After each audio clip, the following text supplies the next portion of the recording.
El metal hirviendo temblaba a 1 centímetro de mi piel. El olor a seda quemada inundaba la habitación helada. La mujer a la que había servido con lealtad durante 3 años me miraba fijamente. Sus ojos estaban completamente vacíos de humanidad. Quería que yo ardiera, quería que mi carne sintiera el mismo dolor que su vestido arruinado. El calor de la plancha me secaba las lágrimas antes de que pudieran caer.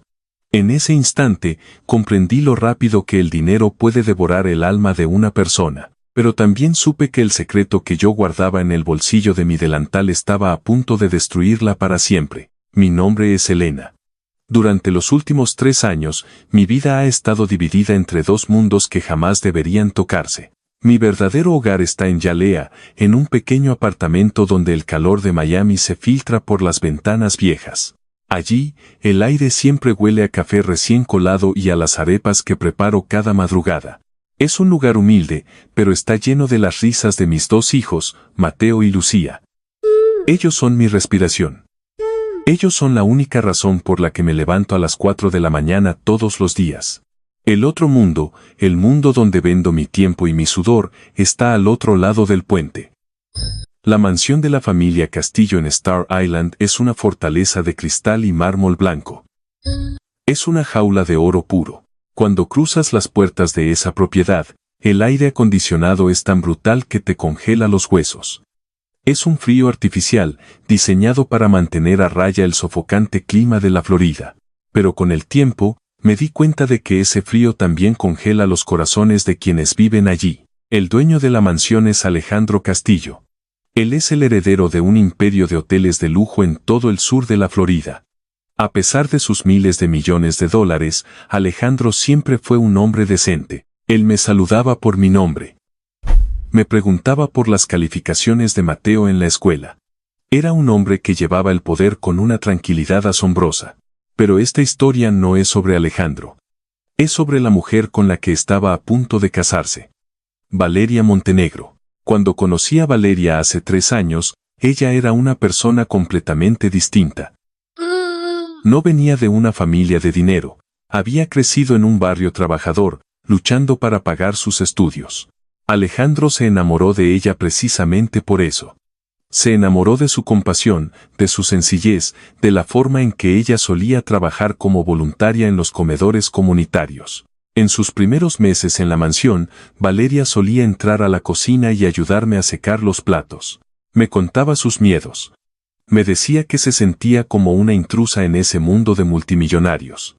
Yo la escuchaba con ternura, pensando que su corazón puro sobreviviría a la riqueza. ¡Qué equivocada estaba! El dinero extremo en Estados Unidos no cambia a las personas de la noche a la mañana. Es un veneno lento. Es una toxina que se filtra a través de las invitaciones a galas exclusivas, de los bolsos de diseñador y de las miradas de desprecio de la alta sociedad. La élite de Miami nunca aceptó a Valeria. Las mujeres de Coral Gables la miraban como si fuera un animal exótico que Alejandro había rescatado de la calle. Esa presión la fue quebrando. El miedo a volver a ser pobre se convirtió en una paranoia enfermiza. Valeria dejó de entrar a mi cocina. Dejó de sonreír. Empezó a obsesionarse con las marcas, con las apariencias, con la perfección absoluta, y en ese abismo de inseguridad encontró a la peor guía posible, Beatriz Delgado. Beatriz era una mujer de la alta sociedad, nacida en cuna de oro, con un corazón tan negro como el carbón. Ella se convirtió en la sombra de Valeria. Beatriz despreciaba a los empleados. Para ella, yo no era un ser humano. Yo era parte del mobiliario, una máquina de limpiar que no merecía ni siquiera una mirada. Durante meses, mientras yo limpiaba los inmensos salones de mármol, escuchaba las conversaciones entre ellas. Beatriz le inyectaba veneno a Valeria gota a gota. Le decía que Alejandro se aburriría de ella. Le repetía que el acuerdo prenupcial que la familia Castillo la obligaría a firmar la dejaría en la calle. Le decía que tenía que protegerse, que en ese mundo solo sobrevivían los depredadores. Y Valeria, aterrorizada por la idea de perder su nueva corona, escuchó. El día que todo estalló era un martes sofocante de otoño. Esa noche se celebraría la gala benéfica más importante del año. Era el evento donde Alejandro presentaría oficialmente a Valeria como su futura esposa ante toda la élite de la ciudad. La tensión en la mansión era insoportable. Valeria llevaba días sin dormir, gritándole a los jardineros, despidiendo a 2 muchachas del servicio por errores minúsculos. La casa entera caminaba sobre cáscaras de huevo. Mi tarea principal esa tarde era preparar el vestido de Valeria. Era una obra de arte de seda milanesa, hecha a la medida, que costaba más de lo que yo ganaba en 2 años enteros de trabajo. Me encerré en el cuarto de lavado, un espacio inmaculado y blanco, con la plancha de vapor industrial lista. Mis manos temblaban un poco.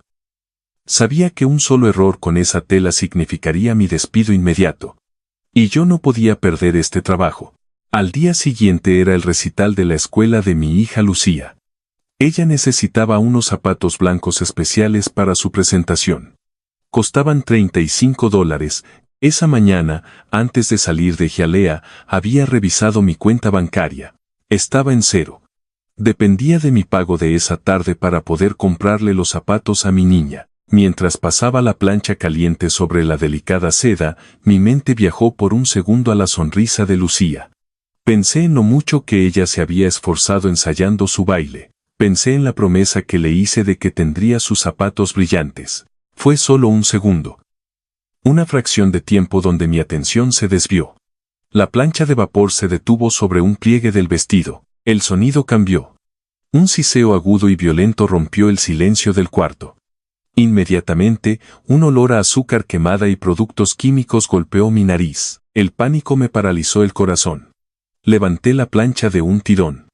Allí estaba. Una marca oscura, amarilla y marrón, del tamaño de una mano, quemada permanentemente en el centro de la seda blanca. El mundo se detuvo. El aire abandonó mis pulmones. Me quedé mirando la mancha, sintiendo que el suelo se abría bajo mis pies. Sabía lo que esto significaba. No solo perdería mi trabajo, sino que la furia de Valeria sería implacable. Intenté frotar la tela con mis dedos temblorosos, como si un milagro pudiera borrar el daño. Pero la seda estaba arruinada. Destruida para siempre. Entonces, escuché el sonido de los tacones de aguja golpeando el suelo de mármol del pasillo. Se acercaban rápidamente. Eran Valeria y Beatriz. La puerta del cuarto de lavado se abrió de golpe. Valeria entró con una copa de champán en la mano, seguida de cerca por Beatriz, quien lucía su habitual sonrisa de superioridad. Valeria me miró con impaciencia, me preguntó si el vestido estaba listo, quejándose de que el tiempo se agotaba. Yo no podía hablar, mi garganta estaba cerrada por el terror. Lentamente, me hice a un lado, revelando el vestido colgado. Los ojos de Valeria se clavaron en la mancha quemada. El silencio que siguió fue más ensordecedor que una explosión. Vi cómo el color abandonaba el rostro de Valeria. Su respiración se detuvo. La copa de champán tembló en su mano. Beatriz fue la primera en hablar. Su voz estaba cargada de un veneno delicioso. Dijo que esto era lo que pasaba cuando dejabas que gente incompetente tocara cosas de valor. Esa frase fue el detonante. Valeria dejó caer la copa. El cristal se hizo añicos contra el suelo, salpicando mis zapatos. Valeria avanzó hacia mí como un animal salvaje.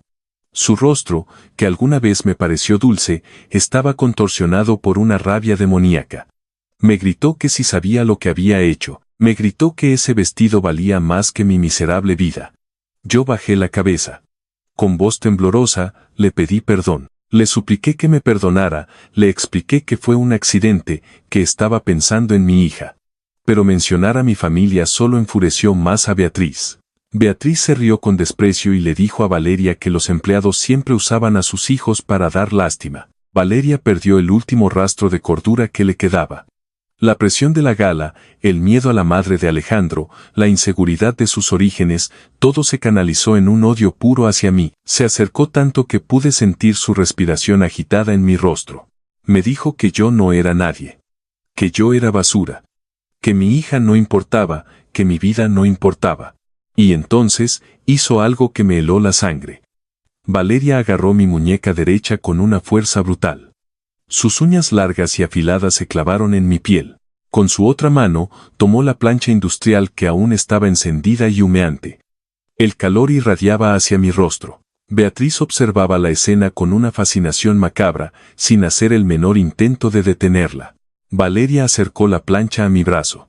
Me dijo que quería que yo sintiera lo que era arruinar algo hermoso. Quería que el dolor físico me recordara para siempre mi lugar en el mundo. El metal hirviendo temblaba a 1 centímetro de mi piel. Podía sentir el calor extremo quemando los vellos de mi brazo. Cerré los ojos. No iba a gritar. No le iba a dar a Beatriz el placer de verme rogar. Pensé en Mateo y en Lucía, y preparé mi mente para el dolor insoportable que estaba a punto de atravesar mi carne. Pero el dolor nunca llegó. La puerta del cuarto de lavado se abrió con una violencia que hizo temblar las paredes. Una voz profunda y cargada de autoridad resonó en la habitación. Era Alejandro. Preguntó qué demonios estaba pasando allí. El sonido de su voz rompió el hechizo de locura. Valeria soltó mi muñeca como si mi piel estuviera hecha de fuego. La plancha cayó al suelo con un golpe sordo, soltando una nube de vapor. Alejandro entró al cuarto, su imponente figura llenando el espacio. Sus ojos pasaron del vestido arruinado a los cristales rotos y finalmente a mi muñeca enrojecida por la fuerza del agarre de Valeria. El rostro de Alejandro era una máscara de hielo.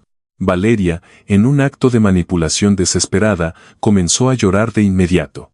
Se acercó a Alejandro, intentando abrazarlo. Le dijo que yo había arruinado su vestido a propósito. Le dijo que yo estaba celosa de ella y que había destruido la prenda más importante de su vida. Alejandro no la abrazó. La apartó suavemente, pero con una firmeza que no dejaba lugar a dudas. Miró a Beatriz, quien de repente parecía muy interesada en mirar hacia el pasillo. Luego, Alejandro me miró a mí, me preguntó si estaba bien. Su voz había recuperado esa calma que siempre me había inspirado respeto. Asentí lentamente, frotando mi muñeca. Valeria seguía sollozando, exigiendo que me despidieran en ese mismo instante, exigiendo que llamaran a la policía por daños a la propiedad. Fue en ese momento que tomé la decisión. Durante semanas, había cargado con un peso insoportable en mi conciencia. Había estado esperando el momento adecuado, dudando si debía meterme en los asuntos de los multimillonarios. Pero al ver la crueldad absoluta de Valeria, al ver cómo estaba dispuesta a quemarme físicamente por un pedazo de tela, supe que no podía callar más. Metí la mano en el bolsillo profundo de mi delantal. Mis dedos tocaron el papel grueso y doblado que llevaba escondido. Lo saqué lentamente. Miré a Alejandro a los ojos. Le dije que el vestido no era lo único que se había arruinado en esta casa. Le dije que había algo mucho más oscuro que él necesitaba ver. Valeria dejó de llorar de golpe. Beatriz dio un paso atrás, su instinto de supervivencia activándose. Le entregué los papeles a Alejandro. Eran estados de cuenta bancarios. Documentos confidenciales que había encontrado 3 semanas atrás, mientras limpiaba el estudio privado de Valeria. Los papeles se habían caído de uno de sus bolsos de diseñador. Cualquier otra empleada los habría recogido sin entender qué eran. Pero yo no era cualquier empleada. Años atrás, mi difunto esposo había sido engañado por prestamistas abusivos que usaban cuentas en paraísos fiscales. Yo sabía exactamente cómo se veían esos documentos. Sabía leer los números de ruta y las transferencias internacionales. Y lo que vi en esos papeles me había quitado el sueño durante casi un mes. Alejandro desdobló los documentos. El silencio en la habitación era tan denso que casi podías tocarlo. Vi cómo sus ojos recorrían las líneas de números. Vi cómo su mandíbula se tensaba. Los documentos mostraban transferencias masivas. Millones de dólares. El dinero estaba siendo desviado de la Fundación Benéfica Castillo, la organización que ayudaba a hospitales infantiles. Estaba siendo transferido a una cuenta secreta en las Islas Caimán, y la titular de esa cuenta no era otra que Valeria Montenegro, usando su nombre de soltera. Alejandro levantó la vista. Sus ojos ya no mostraban enojo. Mostraban una decepción tan profunda que parecía un abismo. Miró a Valeria. Su voz era apenas un susurro, pero resonó como un trueno. Le preguntó cuánto tiempo llevaba robándole a los niños enfermos. Valeria retrocedió, chocando contra la pared. Su rostro estaba pálido como el papel. Intentó hablar, pero solo salieron sonidos ahogados de su garganta. Beatriz intentó escabullirse hacia la puerta, murmurando que esto era un asunto de pareja y que ella debía retirarse. Alejandro ni siquiera la miró. Con una voz cortante como el acero, le ordenó a Beatriz que no diera un solo paso más. Alejandro sabía que Valeria no era lo suficientemente sofisticada para armar una red de desvío de fondos en paraísos fiscales. Sabía que alguien con conexiones en el mundo financiero oscuro la había ayudado. Y esa persona era Beatriz. Valeria se derrumbó. Literalmente cayó de rodillas sobre el suelo de mármol, sin importarle los cristales rotos. Su fachada de mujer de la alta sociedad se hizo pedazos en un segundo. Comenzó a llorar, pero esta vez no eran lágrimas de manipulación. Era un llanto feo, crudo, nacido del terror absoluto. Se aferró a los pantalones de Alejandro. Le confesó todo. Le dijo que estaba aterrorizada. Le dijo que el acuerdo prenupcial la dejaba sin nada si el matrimonio fracasaba. Confesó que Beatriz la había convencido de que Alejandro la abandonaría por una mujer más joven y rica en un par de años. Le dijo que necesitaba un fondo de seguridad, que no podía volver a ser pobre, no podía volver a usar ropa de segunda mano ni a viajar en autobús. Valeria gritaba que el dinero la había vuelto loca, que la presión de ser perfecta para su familia la había destruido por dentro. Alejandro la miraba desde arriba, inamovible. Le dijo que él la amaba por lo que era. Le dijo que su familia nunca le importó, que él estaba dispuesto a luchar contra todos por ella. Pero que ella había dejado que la codicia y el miedo la convirtieran en un monstruo capaz de robarle a los más vulnerables y capaz de torturar a una madre trabajadora. Alejandro se soltó del agarre de Valeria. Se giró hacia mí. Había una profunda vergüenza en sus ojos. Me pidió perdón. Me pidió perdón en nombre de su casa, de su riqueza y de la mujer que había traído a mi vida. Yo lo miré con calma, mi corazón seguía latiendo rápido, pero mi alma estaba en paz. Miré a Valeria, que seguía en el suelo, sollozando, destruida, esperando que yo exigiera mi venganza, esperando que yo la pisoteara como ella había intentado pisotearme a mí. Pero yo no soy como ellos. Yo no necesito destruir a otros para sentirme grande. Me agaché lentamente hasta quedar a la altura de Valeria. Ella encogió los hombros, esperando un golpe o un insulto. La miré a los ojos, esos ojos que ahora estaban llenos de rímel corrido y lágrimas verdaderas. Le hablé con una voz suave, pero firme, le dije que no le tenía odio. Le dije que le tenía lástima. El dinero le había dado todo lo material que el mundo podía ofrecer, pero le había quitado lo único que realmente valía la pena tener. Le había quitado su humanidad. Me puse de pie. Me quité el delantal de servicio y lo dejé sobre la mesa de planchar, junto al vestido arruinado. Le dije a Alejandro que renunciaba. Que no podía pasar un minuto más en una casa donde el alma humana valía menos que un pedazo de seda. Alejandro asintió lentamente, aceptando mi decisión con absoluto respeto. Mientras caminaba hacia la salida, escuché a Alejandro dar sus órdenes.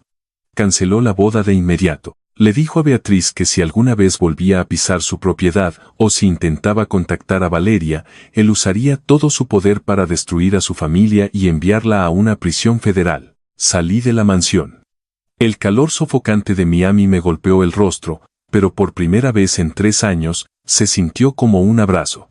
Respiré el aire húmedo y caminé hacia la parada del autobús. Esa noche, llegué a mi pequeño apartamento en Hialeah, abracé a Mateo y a Lucía con una fuerza que los hizo reír. Al día siguiente, empeñé un viejo anillo de plata que tenía guardado y le compré a Lucía sus zapatos blancos de $35. La vi bailar en su recital. Fue el momento más hermoso de mi vida. No me importaba no tener trabajo. No me importaba tener la cuenta en cero. Tenía mi dignidad intacta y tenía a mis hijos. Sabía que Dios proveería. Pasaron 3 semanas. Una tarde de domingo, mientras preparaba la cena, escuché el sonido de un motor pesado afuera de mi edificio. Miré por la ventana. Un automóvil negro de lujo estaba estacionado junto a la acera rota. La puerta se abrió y Alejandro Castillo bajó del vehículo. Llevaba un traje sencillo, sin corbata, subió las escaleras y tocó a mi puerta. Lo invité a pasar. El hombre que era dueño de hoteles en medio mundo se sentó en mi pequeña mesa de comedor de madera gastada. Le serví una taza de café. Lo bebió en silencio, mirando las fotografías de mis hijos pegadas en el refrigerador. Finalmente, me miró y me entregó un sobre grueso de cuero. Me dijo que no era un pago por mi silencio. Me dijo que el escándalo ya estaba siendo manejado por sus abogados y que Valeria estaba enfrentando las consecuencias legales de sus actos. Me explicó que el sobre contenía los documentos de un fideicomiso educativo. Alejandro había creado un fondo a nombre de Mateo y Lucía. Estaba completamente financiado. Cubriría todos sus gastos escolares, su universidad y cualquier posgrado que quisieran hacer en el futuro. El dinero estaba protegido y nadie, ni siquiera yo, podía tocarlo para otra cosa que no fuera su educación. Alejandro me dijo que yo le había salvado la vida, que lo había salvado de casarse con una ilusión y de perder su propia brújula moral. Me dijo que asegurar el futuro de mis hijos era lo mínimo que podía hacer por la mujer que le había enseñado el verdadero significado de la integridad. Lloré. Esta vez, las lágrimas cayeron libremente. Lloré de alivio, de gratitud, de saber que el ciclo de pobreza de mi familia se había roto para siempre. Alejandro terminó su café, me dio un abrazo sincero y se marchó. Han pasado 6 meses desde aquel día. Mi vida ha cambiado, pero yo sigo siendo la misma. Conseguí un trabajo administrando una pequeña panadería en mi barrio. Mateo está aplicando para la universidad y Lucía sigue bailando. Hace unos días, recibí una carta escrita a mano. Era de Valeria. Me contaba que había devuelto cada centavo a la fundación. Que Alejandro no presentó cargos penales a cambio de que ella entrara a un programa de rehabilitación psicológica y trabajo comunitario. Me dijo que estaba viviendo en un apartamento pequeño, trabajando como asistente en una clínica. Me pedía perdón. Un perdón real, profundo y sin excusas. Me invitaba a tomar un café, si algún día yo sentía que podía sentarme en la misma mesa que ella. Aún no he respondido. Pero guardé la carta. Porque creo firmemente que todos merecemos la oportunidad de encontrar nuestro camino de regreso a la luz. La riqueza extrema es como una lupa gigante. No te cambia, simplemente amplifica lo que ya llevas por dentro. Si tienes miedo, te vuelve paranoico. Si tienes crueldad, te vuelve un tirano. Pero si tienes amor y verdad en tu corazón, ninguna cantidad de dinero, ni la falta de él, podrá destruirte. Si esta historia te hizo reflexionar sobre el verdadero valor de las personas y el peso de nuestras decisiones, te invito a suscribirte y a dejar un comentario. Cuéntame, ¿qué habrías hecho tú en mi lugar? Gracias por escuchar.